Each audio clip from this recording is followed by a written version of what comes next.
Verde, l'Irlanda. È incredibile come la poesia appartenga.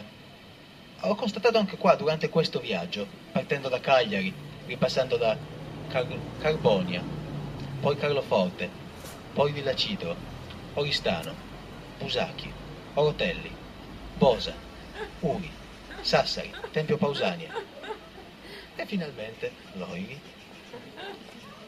Ci voleva per riuscire a scoprire quanto la poesia sia radicata in mezzo a piccoli villaggi, grandi città di mare, in mezzo a campagne dove ore e ore abbiamo atteso l'apparizione di un abbeveratoio, dove abbiamo fatto ricorso a cespugli di more e a qualche pero abbandonato per riuscire a portare avanti la pedalata fino alla città successiva. Lì abbiamo potuto vedere quanto fosse radicata la poesia. Stesso discorso succede in Irlanda, dove tantissimo si suona questo strumento. Infatti il poeta Patrick Kavanagh lì incontrò uno dei musicisti molto dediti alla birra in un pub, e lì nei pub nascevano poesie e venivano messe in musica.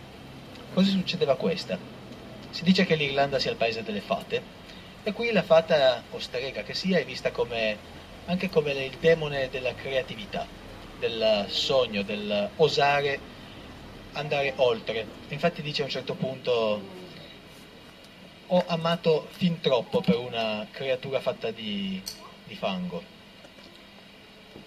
Poi il canto è in inglese, ma il testo vuol dire questo. Lì a Raglan Road, in un giorno d'autunno, la vidi per la prima volta e capii subito che i suoi capelli scuri avrebbero udito una ragnatela in cui mi sarei volentieri infilato. Ho visto la trappola, eppure ho camminato lungo questa via incantata e ho detto: lasciamo che il dolore sia solo una foglia che cade, adesso nel mattino di maggio. A Grafton Street, lì a novembre, camminavamo lungo il ciglio di un oscuro burrone, dove si possono sentire le parole di passione, le promesse.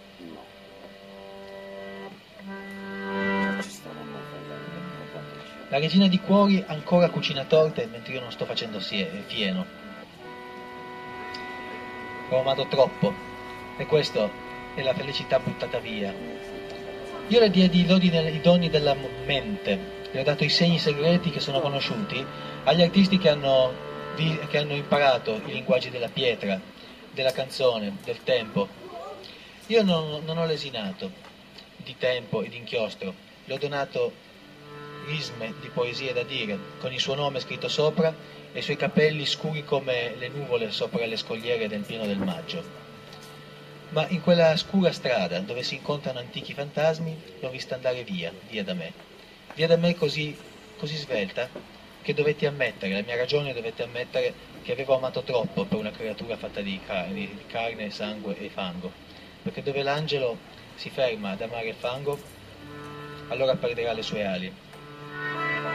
Nella mattina di maggio. Down in Raglan Road, in some autumn day, I saw her first and knew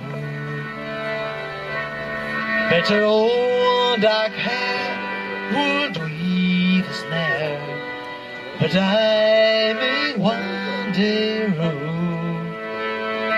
I saw the danger, yet I walked along the enchanted way, and I said, let grief be a fallen leaf and the dawning of a day.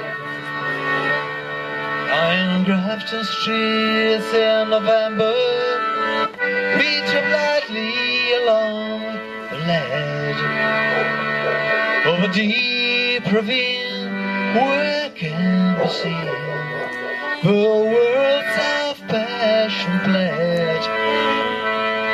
The queen of hearts still baking tarts, and I'm not making hay, for I loved too much by such and such is the happiness thrown away.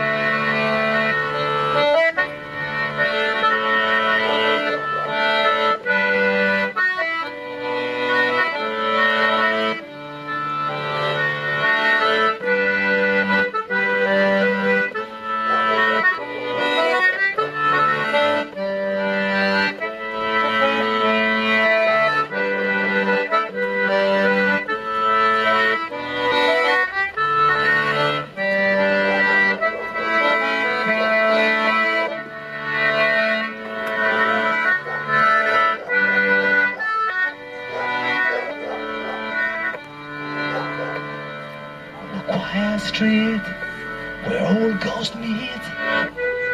I saw her walk away from me, away from me so hurriedly. My reason must allow, 'cause I have a mood, not as I should, a creature made of clay. When the angel moves the clay, he lose his wings, but it's free.